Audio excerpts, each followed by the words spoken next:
Where we're struggling sometimes is there is this deep longing to go back to the good old days before the pandemic, which is human nature.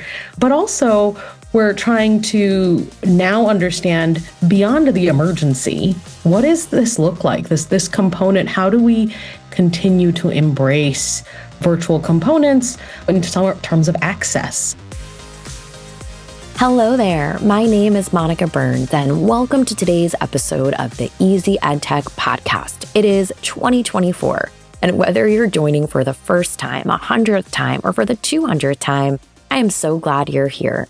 I have lots of exciting things in store for you this year. Each episode of the Easy EdTech podcast is designed to give you ideas you can try yourself, share with a colleague, or bookmark for later in the school year. Get ready for stories from my time in the classroom, the work I do now with schools and districts, and my travels to different EdTech events, as well as practical ideas and inspiring stories from new guests each month. If we mention something you'd like to check out, you'll find the link to it in the show notes. So don't forget to head to my website, classtechtips.com/podcast, for all of the show notes and resources from today's episode. Today's episode is sponsored by We Video, a cloud-based interactive video platform used by millions of educators and students. With We Video, educators have everything they need to create dynamic learning opportunities in their classroom, easily assign pre-made video projects in just a few clicks, and collaborate with learners in real time. Embed interactive elements like multiple choice questions, free responses, and discussion prompts into new or existing video content and watch engagement soar. Meet students where they are in a medium they love and develop crucial 21st century skills like creativity, communication, critical thinking, and collaboration. We Video makes it easy to create videos, podcasts, GIFs, and more, no matter where you are. Try We Video today and maximize engagement, retention, and performance in the classroom. Visit wevideo.com/education to learn more. This week's episode is titled What We're Still Learning from Pandemic Teaching with Dr. Faiza Jamil. And I chat with Dr. Jamil, a Clemson University professor and co-author of the new book, Public Education in Turbulent Times. She shares stories, research, and things you can do right away to take what we learned from the emergency shift to remote learning in 2020 and put the lessons into practice 4 years later. Let's dive into the conversation. Welcome to the podcast. I'm very excited to chat with you today about a big, important topic, which are the things that we're still learning from pandemic teaching, from emergency virtual learning from the past several years. But before we dive into some of the lessons we're still learning, would love for listeners to hear a bit about your role in education.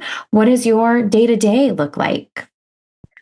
All right. Hi, my name is Faiza Jamil. I'm an associate professor of education and human development at Clemson University, and I am in a learning sciences program. So my day-to-day is about half doing research related to learning and education. And then I also teach some courses in human development for doctoral students and some undergraduate students who are about to become teachers. So I have sort of my hand in a few different places. And a lot of my research focuses on educational equity. And so I'd imagine too, just hearing from your students and different stages of their careers, just lots of stories in addition to the research that you're doing and the book that you have out on this topic too. So, today we're talking about lessons we're still learning after a shift to emergency virtual learning in 2020. It wasn't something that we were planning to do or prepared to do, really that emergency shift. And we're having this conversation 4 years after so many schools shifted to this model. Somehow we're here in 2024. And so before I ask you about what we haven't learned or what we still need to embrace, is there something that we're doing now because of this experience that we just weren't doing before? Absolutely. So I think one of the things we have all acknowledged that whether we are learning in person or virtually, that there is an aspect of virtual components to learning, that's essential. So right now, the kind of current conversation is about integrating AI into our teaching, and at what stages is it appropriate and ethical. But we know that there is a virtual component to our teaching that is just here to stay. Where we're struggling sometimes is there is this deep longing to go back to the good old days before the pandemic, which is human nature. But also, we're trying to now understand beyond the emergency, what does this look like? This component, how do we continue to embrace virtual components, in terms of access? Are there places where they increase access? What does a sick day look like when you're a student now? Does it have to be that you're in a black hole until you get back and then you're scrambling to make up? Are snow days still snow days? Do we still get to have the fun and surprise that kids need in a snow day? Or are they just like every other day? We just go back to that dreaded screen for the whole day. So there's a lot of these types of questions, balancing the good with the things that were challenging and being more intentional about it. Yeah, and just that level of being intentional, I think, is a massive part of this. And, as you talked about running back to the good old days, right, there is just this sense of embracing like the nostalgia of it all, right? Even though, right, there were some learnings, right, from the models that we all adopted very quickly without, right, that heavy level of intention. So, there are schools that use virtual learning now for snow days or weather closings, like you mentioned, but are there more targeted areas where virtual options could make a difference for reaching all students? Absolutely. Of course, we always have to keep in mind that the equity issue also includes this understanding that to start off, not all students have access to the internet at home in the same levels.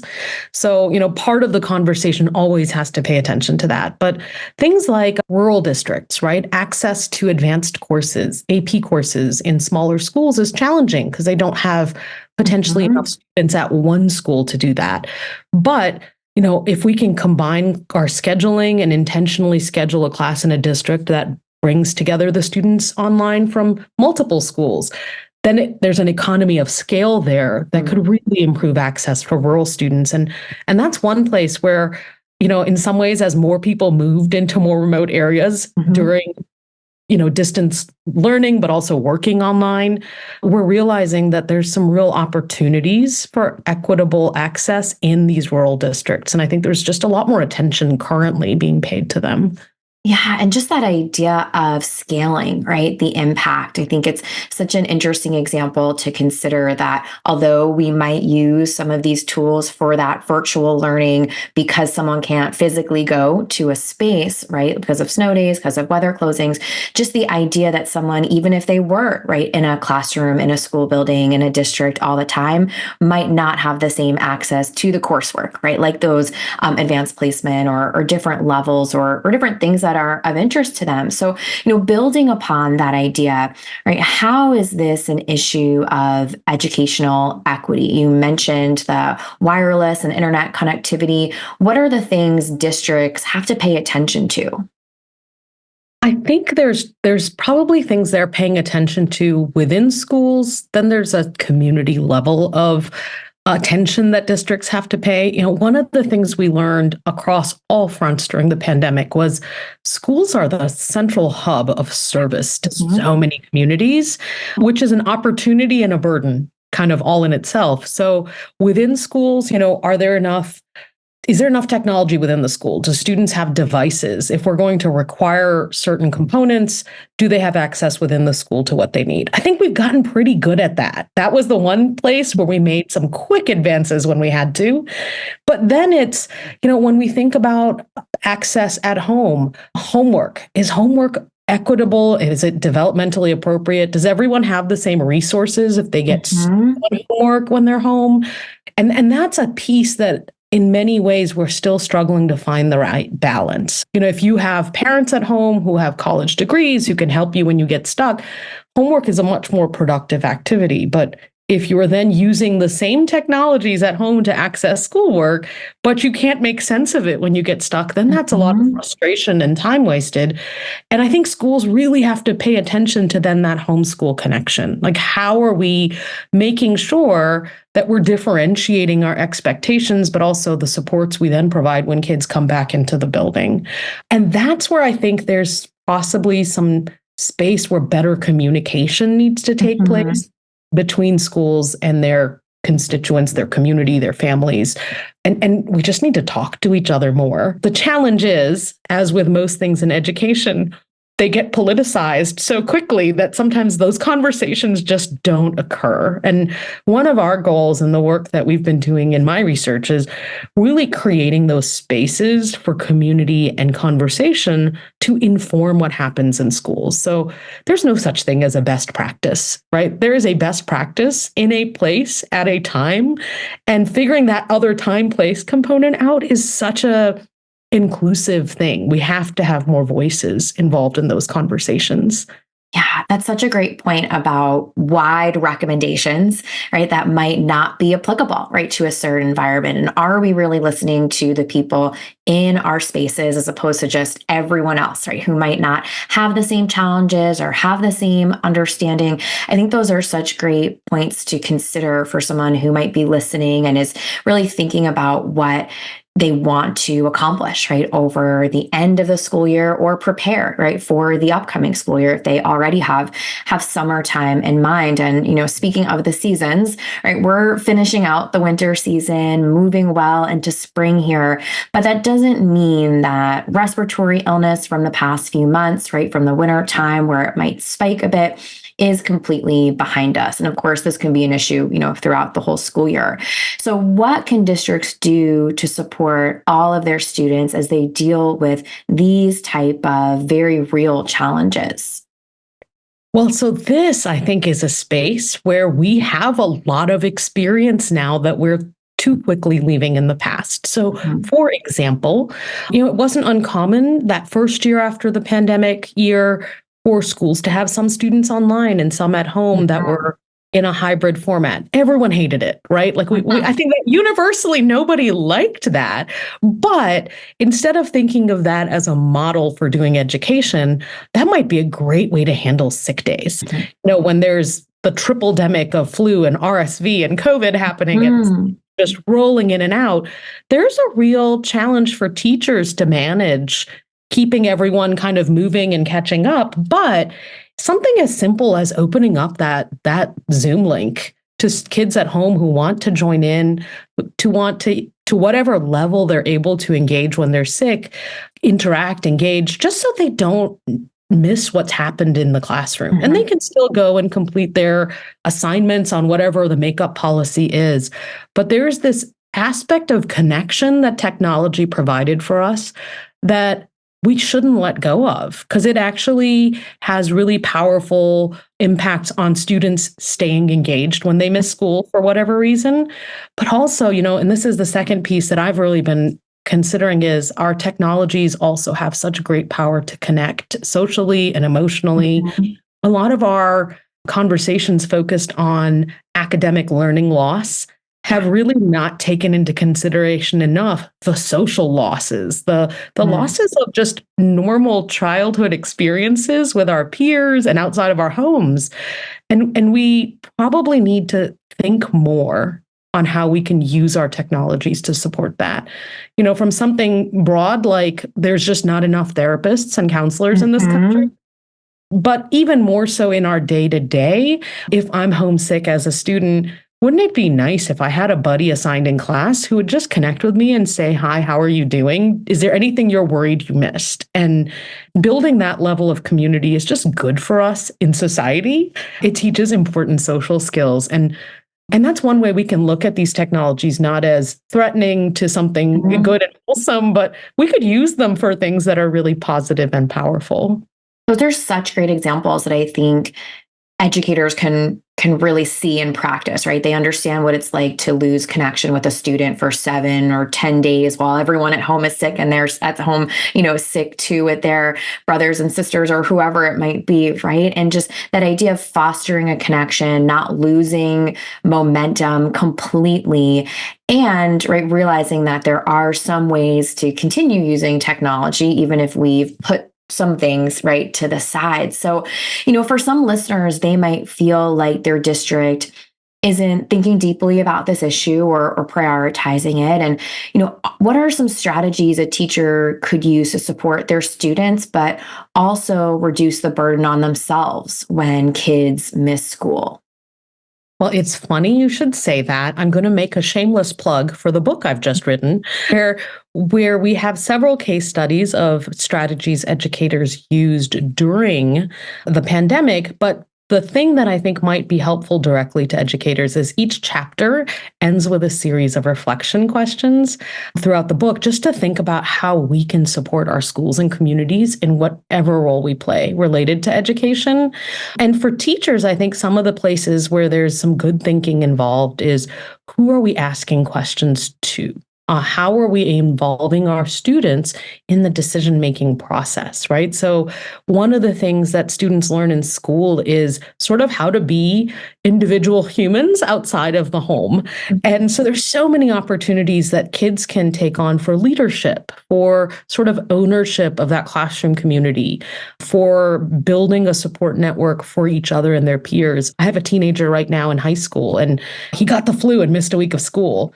And one of his teachers just had a chat. They just have a group chat that they use to communicate about assignments. But even just that level of connection meant that his peers knew he was out and could reach out and say, hey, in case you missed this, or how are you feeling? Can I offer you notes for something? And then just building that environment took a lot of pressure off of his teacher because there was a revolving door of students coming in. So I think within each of our classrooms, we could probably think about, who are some of our students who would benefit from these opportunities at leadership? And sometimes, here's another equity issue. The students who might not be doing as well on the content have really strong leadership and connection skills, and it gives them a chance to shine and engage in the classroom in a really positive way as well. That's such a great recommendation because so many teachers are already in some type of learning management system where it's not that challenging to set up a new section, right, or a new group within that space already. And they can have an ad hoc, right, just something that's just for a couple weeks, maybe just for, the winter season, whatever it is, maybe having a couple kids just be the leads to check in a couple times a day or share a resource or some sort of positive vibe to that group of students, right, who just want to know somebody is there for them. So I think that's a very actionable tip for someone who is struggling to maintain that connection and just wants to make sure everyone is feeling good, right? Even if they're not physically in the classroom or not operating, at 100%, right, as they're home and recovering. So can you tell us more about your book and what led you to write this? So it's called Public Education in Turbulent Times and Innovative Strategies for Leadership and Learning. And my co-author, Javed Siddiqui, who was a former Secretary of Education in the state of Virginia and a former superintendent, brought a real great leadership policy lens. And me, as a former K-12 teacher and a learning scientist, brought a real teacher lens. And what we did is, as we were reading all this news about the struggles that schools and communities through during the pandemic, we realized that we wanted to document some of the most heroic stories of innovation. Schools just dug deep and teachers did amazing things that no one expected them to. So the book has 4 case studies to start off from different parts of the country. So New York City, a small community outside LA, Minneapolis, and one in Lubbock. So we tried to hit all kinds of geographic locations, and we talked to educators, so leaders and teachers in each place, about one of the biggest challenges they were facing and how they faced it. So, as you might recall, the Bronx in New York City had an incredibly high death rate. And so they had to really innovate around supporting students' mental health during lockdown. And now, as we are currently in a mental health crisis for our teens in this country. Mhm. A lot of those lessons are very valuable to consider. So we have a case study talking to them. We have a case study looking at just the dangers of school. And if you're in Texas where you didn't close down schools for very long, and we have people coming back in before there's a vaccination available, how did those students, they did great jobs keeping students safe while Mhm. in somewhat dangerous territory. And some of the strategies in depoliticizing the issue to really think about safety Yeah. for that context. So there's some different components for each case study. And really the second half of the book is some really great advice and models on how we can all, whoever we are and whatever stake we have in education, teacher, leader, parent, community member, how do we engage to support the schools in our community? What can we bring to the table? What questions can we ask? Because ultimately, the thing we learned through this work is schools are really central to every community. Mhm. And whether we have students in them or not ourselves, our taxes pay for them. We have a role to play in ensuring that they're successful. And everyone's voice matters, right? We all bring something unique to the table. So our hope is that book, with its many opportunities to reflect, will be supportive for people as we all kind of think together on what comes next. How do we want our schools to look, and how can we all have a positive contribution to it? Well, we will make sure to link out to the book so anyone listening right now can find it and learn more. For someone who's maybe on the move or listening in as they're tackling a few different tasks during their day, where can they connect with you? Where can they learn more about your work? Oh, fantastic. Well, they can look up my research lab, which is the Context of Learning and Development Lab at Clemson. They can also follow me on Twitter. I am EduProf Jamil, so EduProf Jamil, Jamil. And I love hearing from people as they're engaged in real issues in the field because, ultimately all the work we do is for the teachers and the students and just the amazing things that are happening in our classrooms. And we want to be a part of it in a meaningful way. So anything that we can do to do that, we love to engage.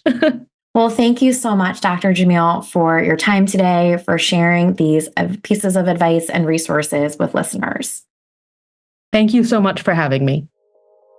It was so much fun talking with Dr. Jamil about this topic, especially hearing her perspective with some distance from something we all experienced just a few years ago.